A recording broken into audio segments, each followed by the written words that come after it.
He was very lively, enthusiastic, happy person. And he's well remembered by everyone, including his classmates, even though he was in the 4th grade when he died. I still get flowers every year from 2 girls who were in the 4th grade with him because they remembered him so well, and he was the kind of person who was interested in everybody. He used to get letters from people whom he'd met on the airplane. He was quite extraordinary. When we first moved here, Ian was out and about with some friends and came back and said, "Mom, I have found the most incredible cemetery. You have to see this. It's out of a movie." And that's where Ian rests. He was only on this earth for 17 years, but in those 17 years, he was my best friend. On Father's Day, June 18th in 2000, he went out. Didn't really want to go out. I didn't want him to go out. It was after we had dinner. Within 20 minutes after he left our home, he was involved in a car accident. Sean was very funny. He has lots of sense of humor. Each time he goes to the movies, he picks up accent of the characters, and he was funny, you know, having him around. Every morning at 7 o'clock, he wakes up with the loud music, which really rocks the house. This is how he started his routine, and I really miss it. A little bit wild at times. He liked to do his extreme sports, and he took it to the limit every time.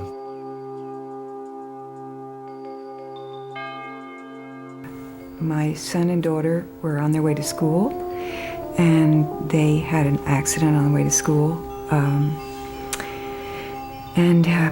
My daughter wasn't hurt at all, but my son had a severe head injury. Right after I experienced his death, I thought that he was so young to die, and I really didn't want his life to be wasted. Most people are familiar with organ donation and organ transplant because that's what we hear the most about, but I would say most of the general public is not as familiar with tissue donation. When we talk about organ donation, we principally are talking about the solid organs and the abdominal and chest organs, the heart, the liver, the kidneys, pancreas. There is a window of opportunity of 24 hours after the heart stops to be able to donate tissue. About 4 years ago, I was working overtime Memorial Day weekend. We had a call to a townhouse fire. Somewhere along the way, things went terribly bad, and all the heat and heated gases came up the basement stairs into the living room where we were, and I sustained 2nd and 3rd degree burns. The wounds were so large that I needed an enormous amount of skin to cover them in a short period of time. And I did not have enough good skin of my own in order to cover the wounds. So the skin donations, the tissue donations that I received saved my life. Tissue donation is typically performed in an operating room or operating room-like type setup. The instruments are sterile. There is respect for the patient. We really look at these tissues as gifts. And it's done by individuals who understand the value of the gift and maintain respect for the body of the donor throughout, and take great care in honoring that individual who made the decision to help someone else. Will I be able to have a viewing for my son? And would he look the same? And they promised that he would, and he absolutely did, and no one knew. I learned that my son's heart valves were used. He saved the life of a 3.5-year-old boy. 2 people now have the gift of sight, an 18-year-old young man and a 71-year-old woman, from Ian's corneas. I received a letter that said Ian has helped countless numbers of people from Maine to California with bone and tissue. I've had a lot of operations over the past few years. I lost count somewhere around 25.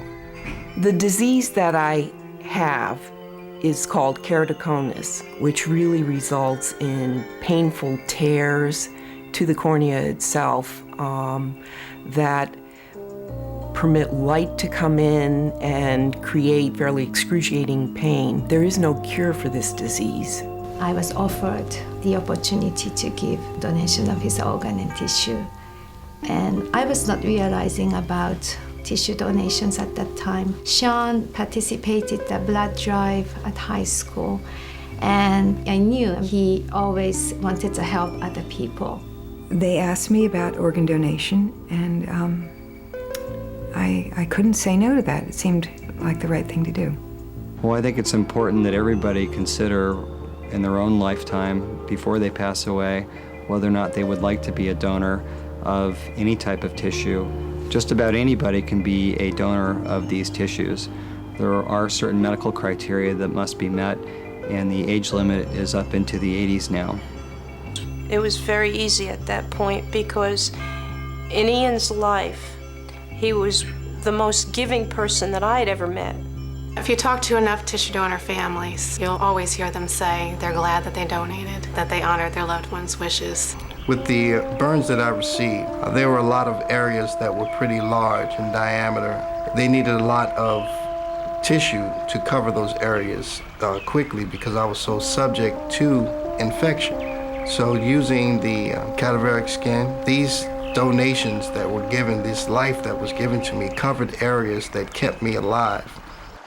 If the family is out there, and I know you are, thank you so much, because your family members' sacrifice has made it possible for me to sit here and talk to you today.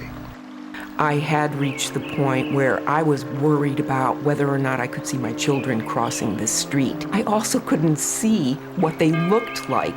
Everyone had the same wish that I would be able to live without pain. My life changed dramatically. I have been on both sides of donation, and that's fairly unusual, I imagine. In both cases, I obviously think it's a good thing. In terms of donation, it makes something good come out of something terrible, and it's a good feeling to know that those donations have helped people survive. The same daughter who was in the accident with my son, she discovered that she had a heart murmur. Then she was told that she really needed to have a valve replacement. My grandson is 4 months old. His name is Adrian. And when my daughter first told me that she was going to name him Adrian, that was rather difficult for me because I thought there can't be another one.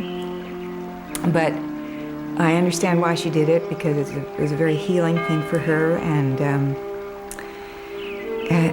it has been for all of us. And so I'm getting adjusted to the name. My pain has stopped.